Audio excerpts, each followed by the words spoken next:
Over the last couple of decades, first-person shooter games have become one of the cornerstones of gaming on both console and PC. But rather than getting into a war about which platform is better, we thought it'd be better to get into a war about which first-person shooter game was the best. Well, not really a war, but perhaps a healthy discussion, as is customary on the internet. We have narrowed down our list quite a bit, however, because we're only looking at first-person shooters between the year 2000 and 2010. So we apologize in advance to people looking for Rainbow Six Siege and Battlefield 1.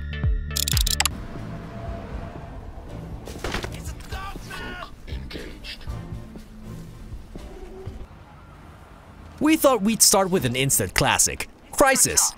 While gamers at the time needed to inject their computers with steroids and put them in a freezer to prevent overheating just to be able to run this game, it was worth it. Crysis looked absolutely stunning and still holds up quite well among current games, despite being over a decade older. But aside from the incredible visuals that Crysis was able to serve up, the game itself was quite fantastic as well. The campaign was engaging, and who can honestly say it wasn't hugely fun to sneak up to a soldier while invisible and smack them around a little bit? Or shoot a barrel to alert the guard, then go invisible and watch them wander. AI wasn't that great at the time.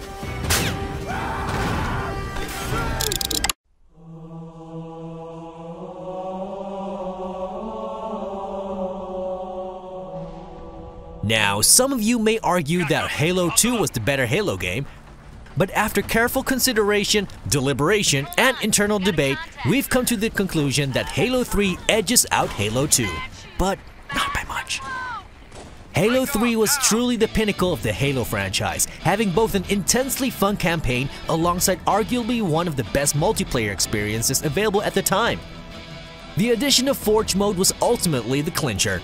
Halo 3 had something for everyone, from Easter egg hunting in campaign, to speedrunning on Lasso, to playing competitive multiplayer, to playing fun custom games using Forge mode. Halo 3 really was quite epic.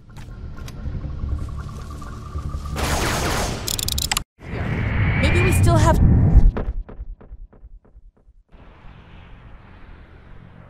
Time? Again, one could argue that Half-Life was the better game, but one would be forgetting that Half-Life was released in 1998, so that somewhat narrows down the choice on the franchise.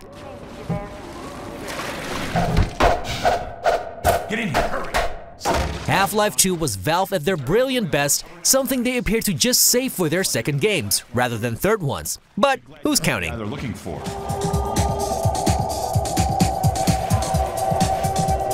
The game had the perfect mix of intense survival sequences, to solving puzzles, to just blowing up stuff with a rocket launcher. Similar to Halo 3, Half-Life 2 had something for everyone.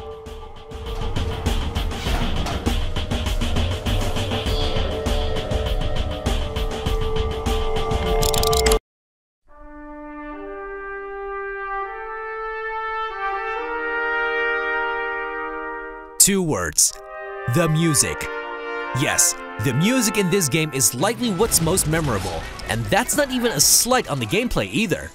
The music is just that good, but we're not really here to talk about patriotic soundtracks, so how about we move on to the gameplay? Here they come! Move out, men!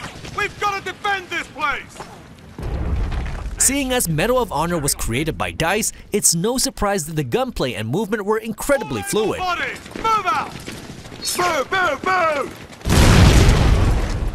And coupled with the exciting, if a little bit fictional, campaign, Medal of Honor European Assault is a game worthy of making our list. But to be honest, we could have picked an array of Medal of Honor games, as they were all pretty fantastic.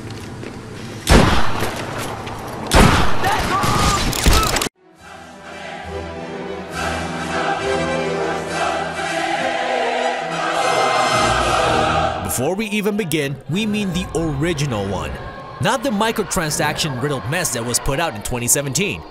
It would be fun to rant and rave about that one, but we've only got 10 minutes. Anyway, the original Battlefront 2. What more can we say? It had an amazing campaign where you followed the narration of a veteran of the 501st Legion, taking you through the various iconic set pieces of the Star Wars universe. We've lost the command post. Take it back.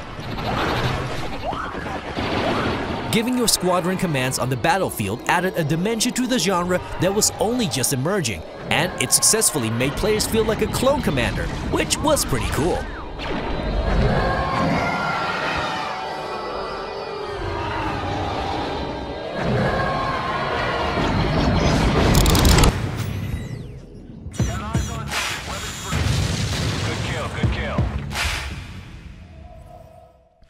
We can't possibly list the greatest first-person shooters of last decade without mentioning one of the greatest shooters of all time in Modern Warfare 2. The campaign delivered everything one could want from a Call of Duty story, complete with Michael Bay-level set pieces, fast-paced gunplay, and of course a mission where you massacre an entire airport. You didn't have to shoot anyone, you know, but we'll forgive you if you did. Makarov was quite persuasive when he said, "No Russian."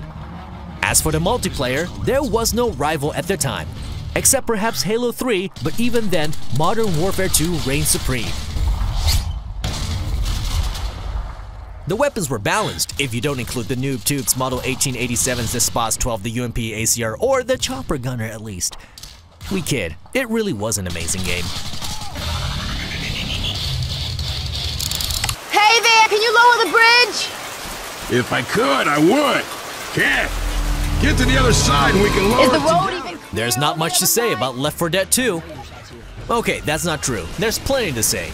It's once again the result of Valve being great at doing things in twos. Reloading!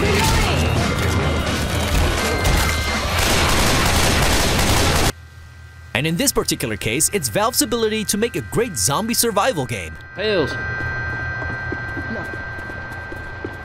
Let's get down there.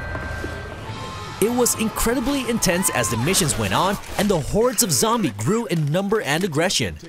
The atmosphere of Left 4 Dead 2 is also something worth mentioning, seeing as Valve really nailed it.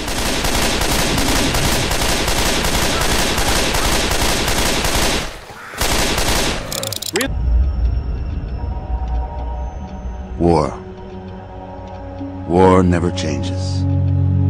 Before you say it, yes, this game is a first-person shooter. We know it's more of an RPG, but it's got more than enough first-person shooter elements in it to count for our list. Things such as being able to play in first person and primarily using guns as a means of self-defense. Debate aside, Fallout 3 will live long in our memories for the beautiful mix of the past and the future in what we've decided to call retrofuturism. Yes, we literally just made that up.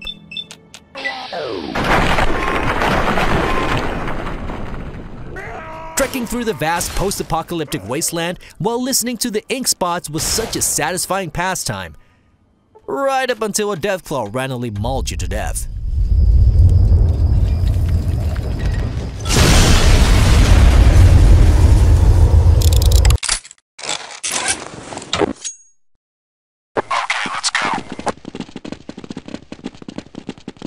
How could we possibly have a list of great shooters without including the OG? That means original gangster, for those of you who were wondering. While Counter-Strike didn't really have a campaign and possessed a fairly rudimentary multiplayer system, it was still one of the best at what it did. The simple game mode of Search and Destroy is part of what has allowed Counter-Strike to last for so many years, starting in November 2000. Plus, let's face it, what would you have done in IT class if Counter-Strike didn't exist?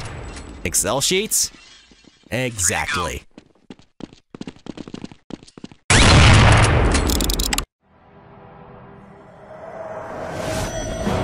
Last but certainly not least comes Battlefield 2.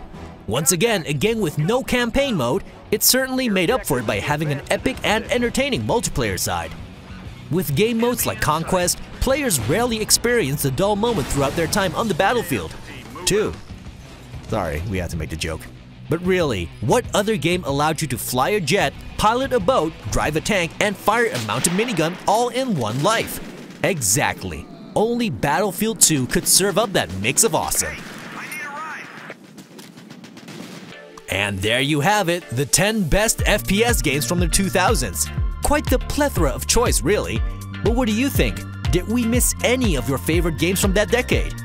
Let us know in the comments and be sure to like, share, and subscribe for more content here at Zoomin Games.